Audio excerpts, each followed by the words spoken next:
one. They're off. I don't like the rock, but I'm digging steep shimmy.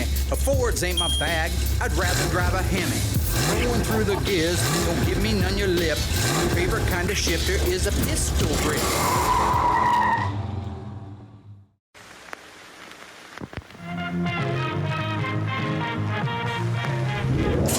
They're coming to get you, Barbara. This time on Graveyard Carz, the Gran Torino is coming to the shop.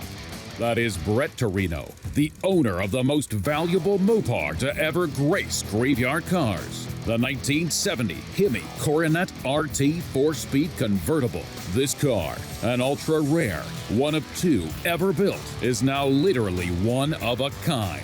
Stay tuned for every phase of the restoration and the dramatic reveal. But that's not all. Mark still needs to take the little dead wagon with its Ray Barton Hemi for a not-to-be-missed road test. In Springfield, Oregon, Mark Warman, together with his skilled ghouls, It has been established that the unburied dead are coming back to life. bring classic Mopar muscle cars back from the dead to look like they did the moment they left the factory floor. Because of the obvious threat, this station will remain on the air day and night.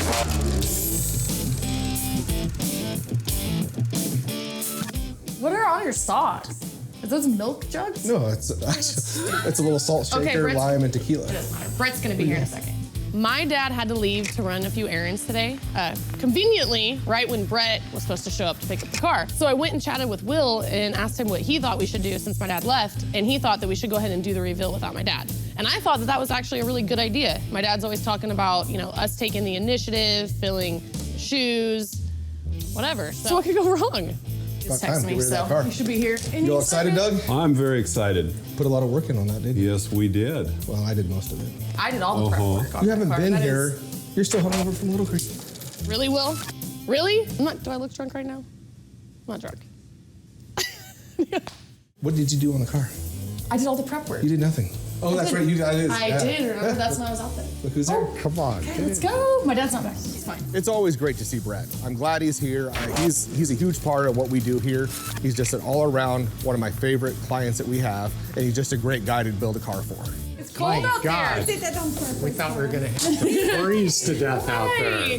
You know, I mean, like most people that have owned a car, you have a passion for one reason or another. I loved the design of this car. I loved the color of this car. I loved the way this car performed. And when I drove it, it just still drove as a beautiful car, even though it needed work. Where's the big guy? That's right. The big guy? Okay, so my dad had to run across town really quick. I think he had to grab a part or something, but that's okay. We don't have to wait for him. We don't have to wait for him. We can go out. You guys have waited long enough, 5 right? years and I don't get a damn greeting at the door. He'll be here. 5 years. And where is Mark? All this way. 5 hours. But I don't want to make you guys wait any longer. Let's go check it out. This is awesome. This is my first reveal. It looks awesome. It's gonna be awesome. Look who's the dream maker now. We're ready. Come on. So it's really dark, so Okay, come on. hold Will's hand. Don't even hold my hand. I'll hold Really Will's hand. dark. What? He's getting. What? Oh man, you guys, this is like blacked out. I know. We want to play this up for you pretty big. Car's been here a long time, but it's worth it. I'm assuming he's going to show up at some point today. So Holy come over cow. here. I mean, good. I think I'm walking right. You're doing good right I now. think I'm going to Why are walk you holding into his a hand, Will? cab. I'm right Where are you? Link arms. I might grab you. I don't know what it takes to make a TV show. You know, I have no clue. I just watch the end result. But doing it when it's dark and asking our camera crew to film in the dark doesn't make a whole lot of sense. So we'll just have to wait and see how the episode comes out. Okay, you're doing good. I don't know Okay, where come over we're here. headed, Right. but Okay, so we got the car. I know you can't see it, but it's I right can't. here in the middle. I can't see a damn thing. No. All right, are you guys ready? We're ready. And then I'm gonna have the display lights come on, okay, Jeffrey? Okay, so 5, 4, 3, 2, 1. Graveyard Carz has just received one of the rarest Chrysler muscle cars ever made, anywhere, anytime. 1970 Dodge Coronet RT 426 Hemi 4-speed convertible. They built 2 of them. You're looking at one. 1970 Hemi Coronet RT convertible is getting disassembled. You're talking about a car that has the wildest engine available, probably the wildest color available. It's a convertible top, it's a 4-speed, it's a super track pack car, and it really is an early version story of a car that was dead in a junkyard, forgotten, and left to die, that came back to life because of somebody like myself 2 or 3 decades ago. Now it's just getting freshened up.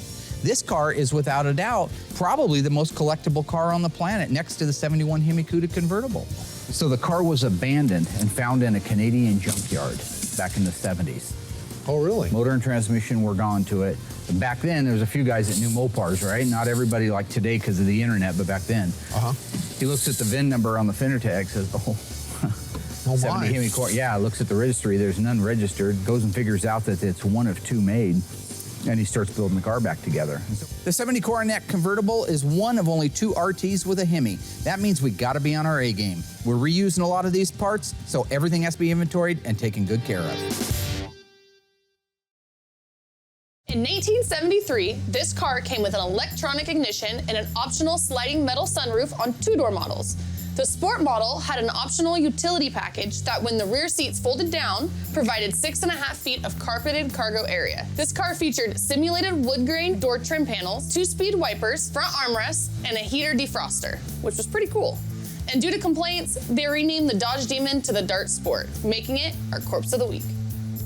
We're knee-deep on the disassembly of the Hemi Coronet convertible. Remember, that is a 7-figure car, so everything's going good now, but it needs to continue to go good. The little short history on this is Brett Torino had bought the car, I don't know when, and I certainly don't know for how much, but it's an expensive car to put in his collection because he only collects the best of the best. And they went out to start it a couple of years ago, and it dropped its oil pressure and started to make a knocking noise. They thought that it was a spun bearing, so that's when they reached out to me and said, well, listen, it's got a dent in the fender, it's got some updates that need to be done to it. Let's just send it up to Market Graveyard Cars. You know, walking around the car and looking at it, I had no reason to believe that there were any real hidden sins underneath it. I had every reason to believe that it was going to be a very, very nice, solid, original metal underneath that paint. After taking our time and getting it completely disassembled and everything bagged and where it was supposed to be, it was time to send it off and have it dipped. Truly, it wasn't until we got the car back and setting in the shop it bare, raw, that we could see all of the previous sins. It wasn't that somebody did a bad job, it was they did all that they could do with what they had when the car was built so many years ago.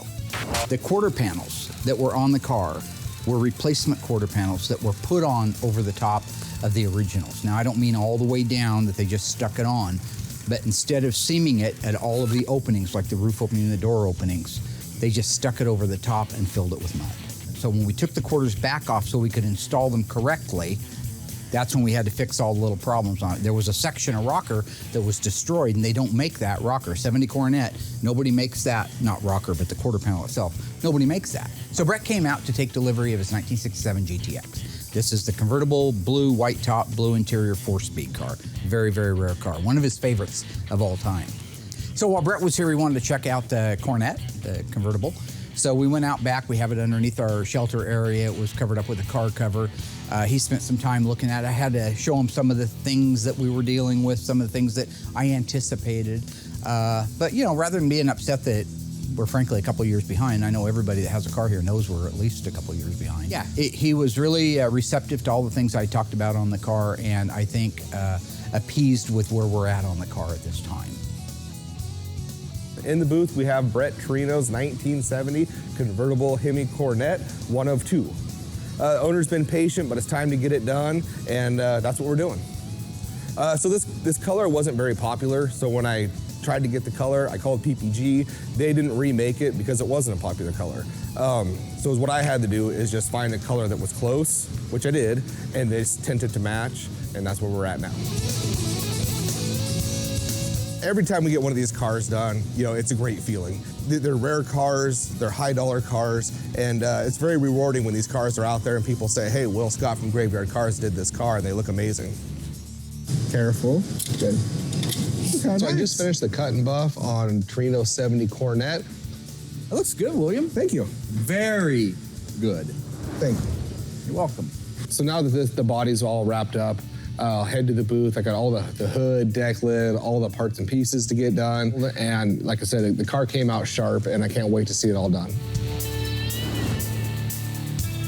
Painted them, came out great, got them buffed to perfection, and now we're gonna put them on. So it's mainly just go over there, bolt them on, a little tweak here or there, and they fall right into place. Actually, it's not bad right where it's at on my side. Keep going. Cool, color matches, we're done. You know, those are a really cool grill. Now on the Coronet RT, it has that red band that also goes with it. So we had to redo all of that stuff. We had to do the paint, the Argent Silver paint, had to do the red on it, but it was a very nice one to start with. The chrome bumper, it was beautiful, so we didn't have to replate it. And that was one of Brett's questions was, can we save some of the originality of it? And we were able to do it with that. One of the other big bruises on this car when we first took it in was the convertible top. The material itself was the wrong material. Somebody, when they had done the restoration on it, put the 67 and earlier style, they call it a pinpoint. It's literally like that, the little points of a pin would come up. So it's real gritty when you run your hand across it. The last year for that type of material was 1967. 1968 and on up, they used the crush style. So we had to replace that. In the process of replacing that, you want to do the mechanism, very important. So we got it hanging up there. I went through, sanded it out, fixed a couple of dings. Like I said, it was really nice to begin with. Painted it black, and then I clear coated it with a semi-flat clear. Now that it's all painted and 100% dry, I'm gonna roll it back so we can get going.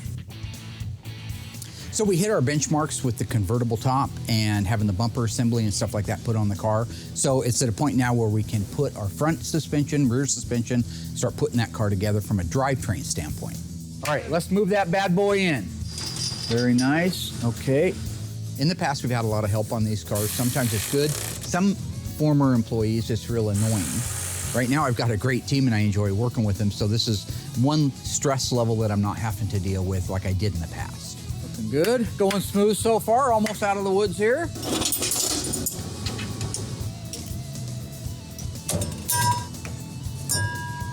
Beautiful. Nice work, guys. Okay, our shocks are in place. Right now, we're gonna move to the front, gonna get the engine and the transmission loaded up in front of the car.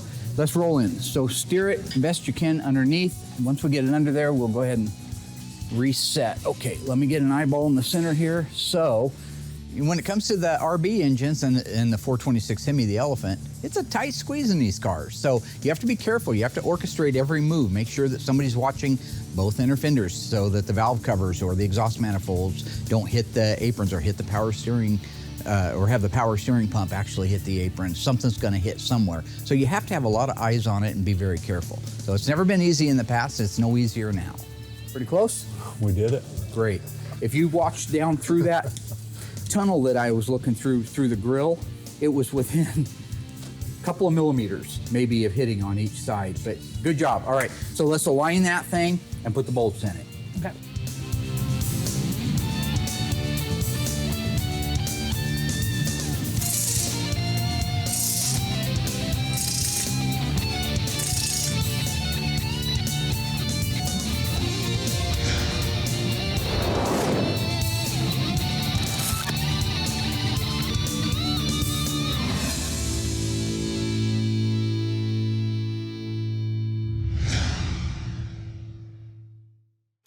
How much cargo space did the optional utility package available on the 73 Dart Sport offer?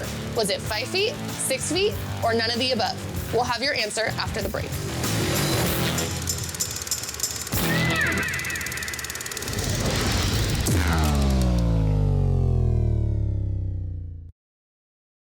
So, how much cargo space did the optional utility package available for the Dart Sport offer? If you said none of the above, you were right. It actually provided 6.5 feet of carpeted cargo room, and that's with the security panel and rear seat folded down.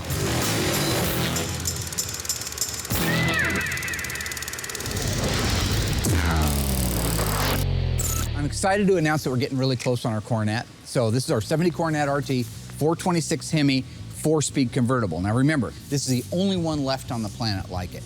We've got the build almost done. We're down to installing the dash and the rest of the interior. And then Larry is out today installing the top. So we're all gonna be working on it at certain times together. You know, I always love it when Royal takes time to get over here and help us out. I mean, he's a great technician. I've worked with him forever. He knows what he's doing. He's one of those few guys that I don't have to direct as we're going along. He already knows what to do. If I just step back and let him do his job, things work smoothly. I love the guy. I grew up with him, right? And so having him over here working on anything, whether it's in the show or whether we're just working on cars together like old buddies on a Saturday and nobody's around, it's good times, good memories for me. So right now the guys are just making the connections underneath the dash, the ones that are really easy. They're putting the cables and everything in. They're connecting the defroster vents. Roy, you can go ahead and put that connection right there for the heater. Get my hand out of the way. Lift up.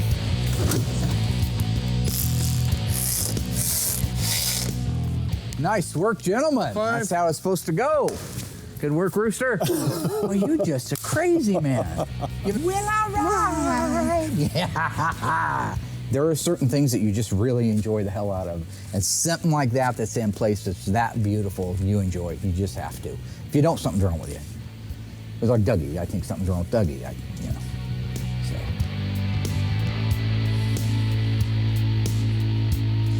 So it's time to put the white bumblebee stripe on the coronet. I'm gonna have Alyssa help me. I doubt very much that she'll do a whole lot of hands-on stuff, but every single time she helps me and she sees the process, and then sooner or later that will rub off on her. So when she's ready to do her very first decal on her own, she'll remember all those hurdles that I had to go through and know that I wasn't just doing it for the exercise. Every single thing mattered. You wanna make sure that the side marker opening is right in the center of the decal. The problem is if you put that center deck lid on that decal first and its trajectory is off just a hair, when you go to put the quarter panel one on, it won't be centered with the opening. So you've got to put it centered with the opening perfectly, go do the other side centered with it perfectly, then you put the center one on. The only thing is right now we're trying to beat the heat. We're having 100-degree days here, so the speed in which I have to move putting this decal on is fast, and when you're doing fast, you know, you always take a chance of damaging something. So just be diligent, work hard, work fast on it, make sure that you get everything squeegeed out in that first pass. So if there's an air bubble in there, the way that solution kicks off, that air bubble will be trapped. And you can deal with a few little air bubbles, but if it's very many at all, you're taking the decal off, calling Phoenix Graphics, and doing it again. We are in the position to make sure that the decals are installed and oriented correctly. They didn't have the luxury of time back then. They were putting out a lot of cars. So in this particular case, yes, our restoration work is better than the factory, more accurate than the factory. Fantastic job, by the way. Oh, thank you. Now that's the way it's supposed to go, right? She paid attention, she was focused, she did her job right, and it pushed us near the line where we need to be. So time is running out, but in reality, it's just good to have something like that under our belt. So we're getting really close to wrapping up our Hemi Coronet RT. All we have left is the back seat interior upholstery. Basically, that's the garnish molding that covers the power steering pump assembly. Then you have your quarter interior trim panels, your seats. Once you do that, we're gonna move forward with the console, bucket seats, sill plate moldings, and we'll be wrapped up on that thing. They are putting this upper garnish molding. This actually holds the tonneau cover in place at the front. Okay, so this is our courtesy light. It snaps into the plastic. In some cases, like the interior quarter trim panels, they're 50 years old, they're brittle, right? Like us, we get old, we get brittle. So if the technician runs the screw in too far or has the wrong screw and it goes in too far, it doesn't have the shoulder stop on it, you crack it out. Now you've just ruined maybe a $1,000 or $2,000 trim panel.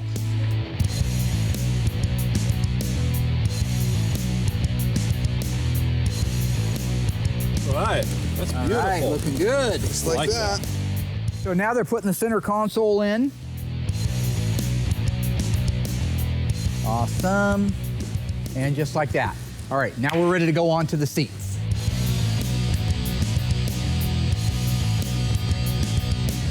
So they're gonna finish up the seats, top off all the fluid levels, get the battery charging on it. After that, we'll start it up outside. If it runs and it does what it's supposed to, we're going on a road test. And a road test.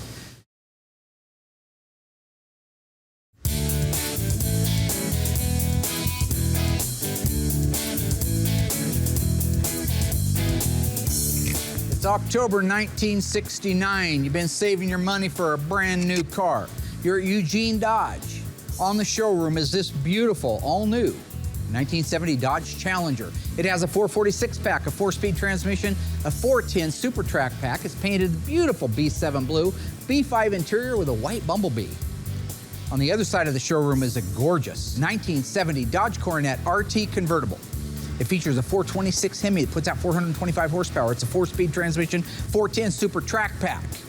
Which of these two cars would you lay your cash down for in 1969? Go to graveyardcars.com and cast your vote. We will announce which car got chosen next week live on Facebook. Don't forget to tip the salesman too. It's not a real cigar, just method acting. So far, we've witnessed the arrival and restoration of the most valuable car to ever darken the graveyard gates. The ultra-rare, one of two, and only surviving 1970 Hemi Coronet RT 4-speed convertible. Still to come. With a majority of the restoration complete, Mark and Royal are ready to take this 7-figure car on its first road test. And Brett Torino is anxiously awaiting the reveal. But that's not all. Mark still has to take the little dead wagon for a not-to-be-missed road test.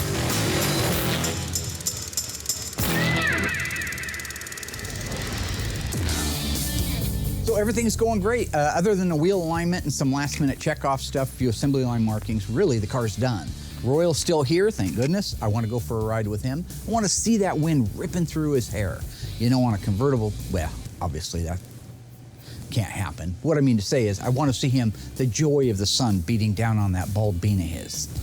Chrome dome, that's what I call him. He's my friend. Like a great big toe stuck on his shoulders. We're getting ready to do the initial fire off of it. I don't anticipate any problems. All right, let's see what we got, boss. Fire it up. All right.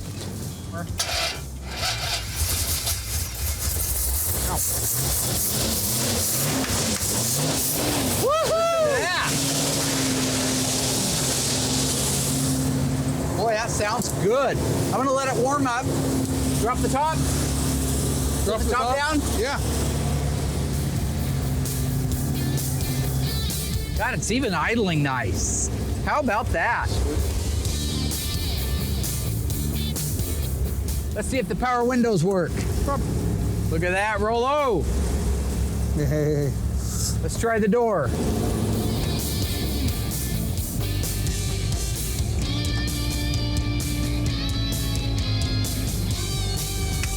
All working, Rollo. Nice.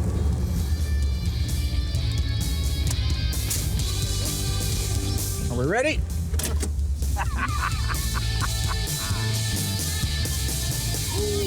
Yeah.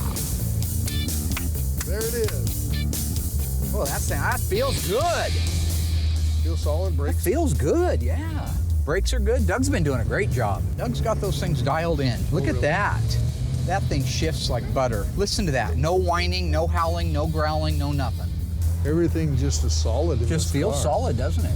Listen to that first gear. Wow. Track's nice. Look at the steering.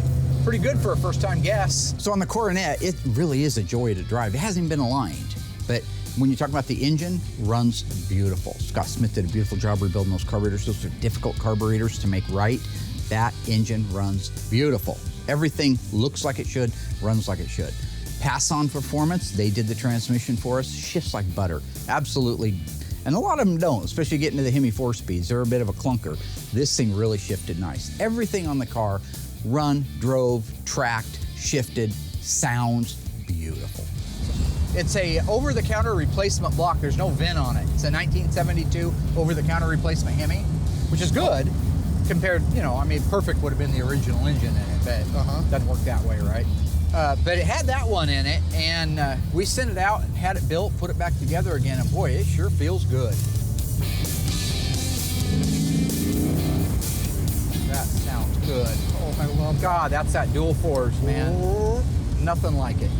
Boy, that just feels good right there. Like usually you let the clutch out and all kinds of weird things happen. But boy, that track's nice. I think Brett will love the car for a multitude Absolutely. of reasons. It's a gorgeous car, it's stunning color, it's right. We matched it against an original panel, so we know we've got the right color. The body and the paint is as good as you can do on a car, so, you know, I'm not bragging, I'm just saying it's as good as you can do on a car. Those are 410 gears, and it feels like it would pull for a long time. Oh, yeah. Wow. This is like the old days, except we never had anything this cool. No. What was Well, the we coolest thought car we we did. had as kids? Every car we had was cool. I know, right? You know, for just first putting the car together, we haven't even had the alignment done on it. I mean, that was like, I just wanted to ride around with Royal, so it wasn't quite ready to go driving, but boy, you wouldn't know it to drive it. Everything on the car worked.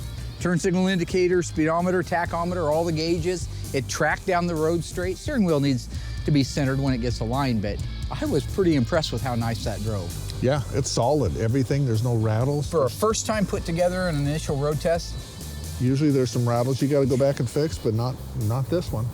I'm relaxed now. Knowing Brett's coming, I'm okay with that. You know, you play your cards right, you might get to buy me dinner.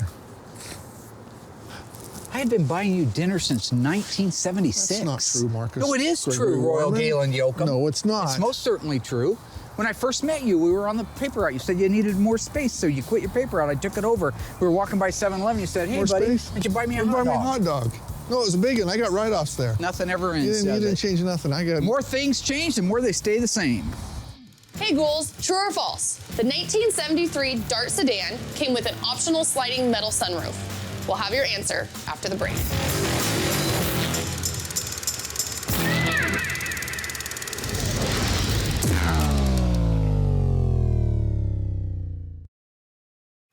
Moment of truth, guys. Did the 1973 Dart sedan come with an optional sliding metal sunroof? If you were paying close attention to our Corpse of the Week, I already told you. You know that the sunroof was only available for the 2-door models.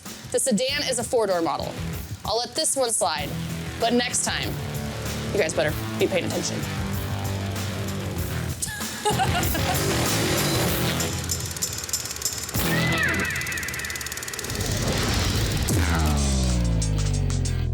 Alyssa worked with me a couple of times in the past on doing assembly line markings and information labels.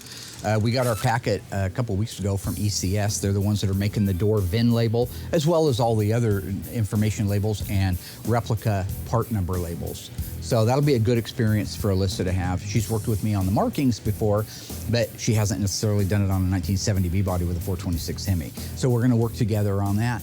That's gonna be one of the last things that car needs. We're going to start with the rear axle. So we actually need to flip through to 13-9-28. So we can start just where he does. We can go with the numbers first. So here's a 0, here's an 8, and there's a 4. Okay, and then we need it in yellow ink. It does look like it's in yellow ink, which is this yellow right here. So what we try to do is our best experience at what gets actually the assembly line markings themselves and what colors they are. That there are people out there at home, I'm sure, that have done this, that know a lot about the car and say, oh no, I got a 1970 Survivor Super Bee and it didn't have white, it had yellow. That's possible. But in this particular case, we've done our best research to be able to emulate the assembly line markings. Here we go. That 0 though, no, it looks Yeah, good. give me better than anything you can do. All right. You'll look at all the Danas. They've got this on every one of the Danas and the 8 3/4 as well. It's just an X, kind of like that, and the other half of the X, something like that, and then it usually has a circle around it. Okay, done. So once we get all the assembly line markings done, we'll let it down, we'll put on the instructional decals and labels, and then it'll be ready for Brett. So we're just gonna put a daub right there, doing a little something there. Do a daub, and a little mark right there. That's good. Inconsistent, not too much. It's not, they weren't artists on the line, they were just blasting that thing.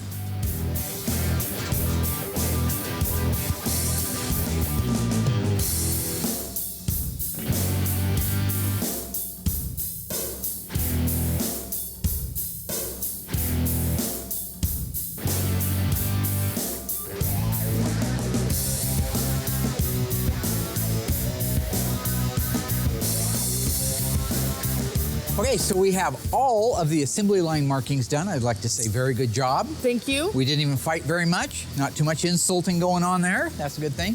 Only problem is I'm colorblind, so I had to have her tell me which one's the green and the red and brown and stuff like that. But hopefully you didn't pull anything on me. No, I wouldn't do Those that. are actually the colors, because I hate to see Mr. Torino have to fly up here and stomp a mud hole in your back and walk it dry. He would never do that. 'Cause No, he's he such a wouldn't. nice guy. He's a nice guy. No, but he might be I love mean. Brett. He's awesome people. Okay. We're going to be putting the information labels on next. These are the labels that the manufacturer put on them that let you know what the curb idle, the air fuel mixture would be on the engine itself. The door VIN label. So some more fun. I am ready. Aim, go. fire. We're going to start with the door VIN label. Okay. See how it fits here. If we wanted to put it right there, how does that fit? Good. Fits nice, doesn't it? Mm-hmm. We'll pull the back off.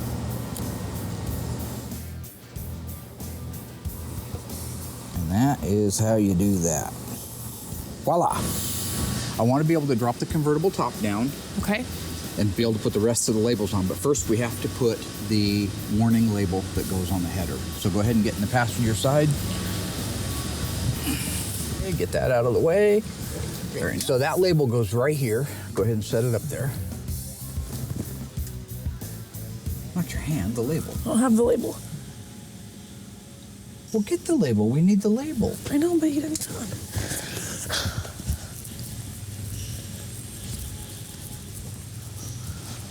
You know?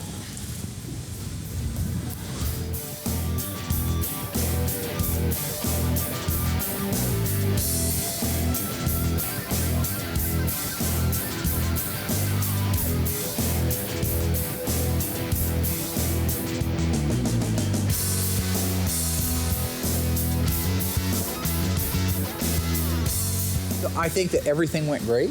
I think you did a good job. You learned. Thank you. This is like your third or fourth one now, so you should be getting it down. Someday the old man's not going to be here, and you're going to have to do this stuff on your own. That's not true.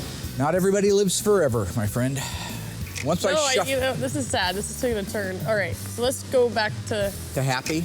So happy You is know what? we have more cars that we need to do assembly line markings for. Yes. So you need to get out the 1968 B body book and the 1970 E body Tomorrow? book and the other 1970 E body book, because we have lots of stuff to do. Okay. Assembly line markings, we bring them back. We don't just bring them back, but we bring them back right.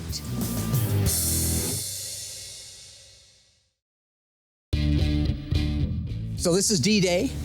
Brett and his girlfriend are coming up to check out the 1970 Dodge Coronet. He's been waiting a little while on that car. So this is a really cool reveal I have planned for him. One of the things I have to do is go across town. Holly ended up sending me the replacement fuel pump, if you remember, when we were down at SEMA. Somebody left the switch on, burned up our fuel pump. Well, I got the new one, but we've lost, amazingly, the connections for it. So I got to go across town and pick up all the couplings. I'm going to go do that. We should end up showing up here at the same time, but if he shows up early, I want Alyssa to spend a little bit of time just kind of schmoozing him, keep him out of the shop, so when I get back, we can do the big reveal. What did you do on the car?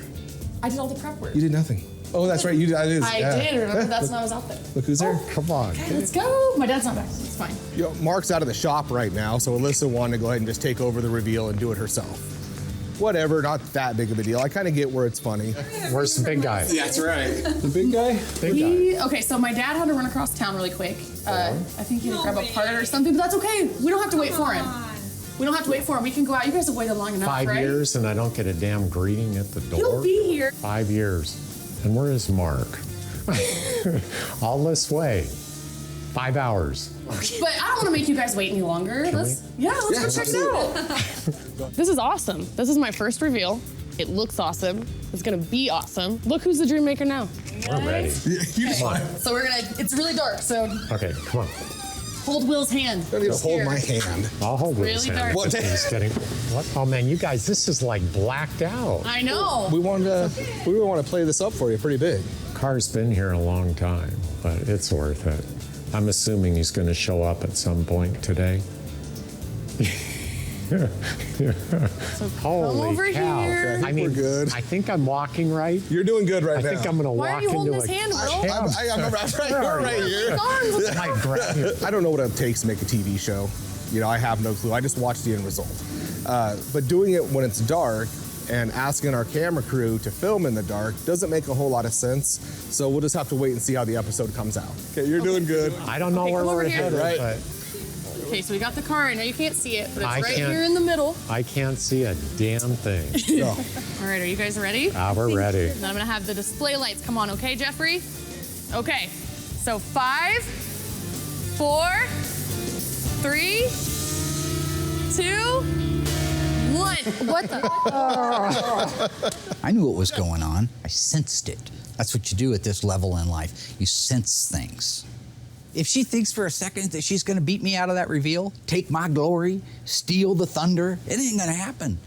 I mean, really? Yeah, I thought you gotta get one by the old man, did you? Yeah, that's what you thought. You gotta get up earlier than that if you're gonna trick the ice man. You know what I'm saying? The ice cube, the ice tray, ice shavings, cube ice, icy hot stuff you put on, and it's real like cold when it goes on. It's icy, and then it gets real hot. What's your question again now? You didn't look real. Brother, how you doing, man? Yeah, I thought I was gonna miss this. Thanks, Dad. Always gotta come in and steal my thunder. Thanks. Yeah, Okay, I'm I'm ready. sorry, I had to do it. Okay. You know I'm a showman. Okay. I love it. Hey, can we actually do this? We're going to turn display lights on. Whoa. Wow, wow. Is that beautiful? Oh, that is good. It looks like it's just floating. I just love those red lights. That is. And the real tease is you cannot see the body and the paint yet on it. You can't see how gorgeous it is. Mark, this is a heck of a display. Look under there. That's the whole bottom of your car. We ain't hiding nothing. I love this. Original primer, nickel cadmium, both, but that's it. We're just getting started. All right, light guys, are you on standby? We got a beautiful car to show this guy. On 0, 3, 2, 1, 0.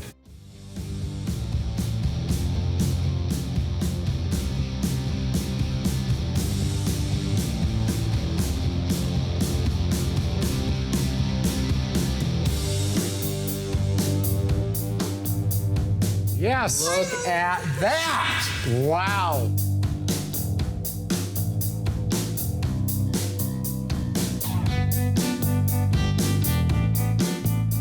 It's gorgeous. Mark, this thing is Take it all in. stunning. The shine, the fit, the finish.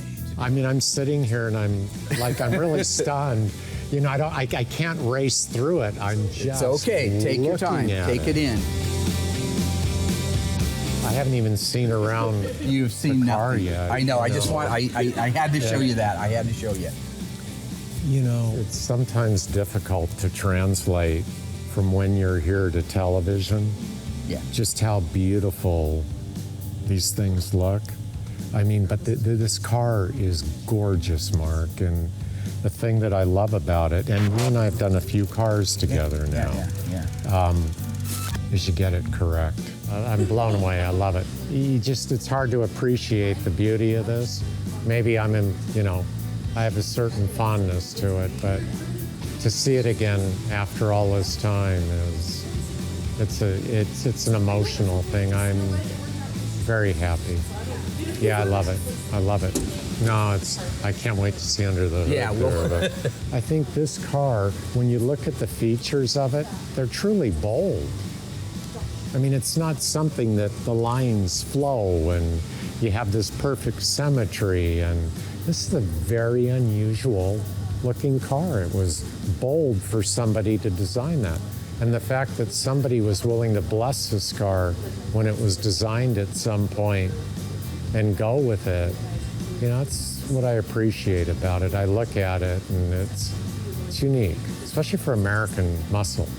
This is just stunning, Mark. Every single thing is exactly the way it appeared in 1970 when it rolled off the assembly line. You look at these, especially, collecting cars a long time, there's nothing like these Hemi motors. It's a work of art. I mean, the outside of the car is one thing, but there is no room. But when you see it in there, you think, wow. Yeah, it's got to be a bear putting this thing in there. It is beyond a bear putting it in there. Yes. So when you look back to the beginning of the season and you look now and you realize that this is the last reveal we'll do this season, it takes a lot to get where we're at. We did some really great cars this year, and each one of them takes its own amount of time. So when I look back and I see the Charger, the 68 Charger, really cool car, or the Duster, the cool first ever Graveyard Dreams Duster. And while we were doing all of that, we got this car done, and we got it done right, and we made no compromises. Don't forget our little dead wagon, because that was a big project too. That's what we do at Graveyard Cars. What did you think? I loved it. Yeah? What's there not to love? It's a gorgeous car. Oh my God, you know, it's, I gotta tell you, this I love. I love it so much. But when I look around your shop, every one of these cars, you know, it makes you understand why you do this. Brett's a diehard Mopar guy, has been probably since he had air in his lungs. One thing that you'll notice is Brett has not driven his car yet. We're in Oregon, and it is not nice weather outside. Well, we're not going to take our brand new, God, I wish beautiful 7-figure Coronet RT convertible out in the rain. I think until Brett sits behind the wheel of 425 horses and puts his foot to the wood, he can't quite fully appreciate everything about that car. I love it, Mark. Thank you for coming up. I love you, brother. You're a good guy. Yeah, me too. Brett Torino right there. This has been a pleasure.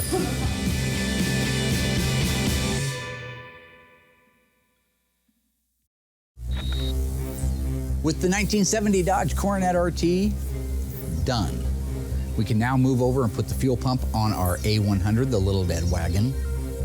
That's how I like to look at the camera when I'm talking about a little dead wagon. Get that on there, fire it up. If everything goes like it's supposed to, we can go for a test drive. And I am so excited because I have not gotten to drive this vehicle yet.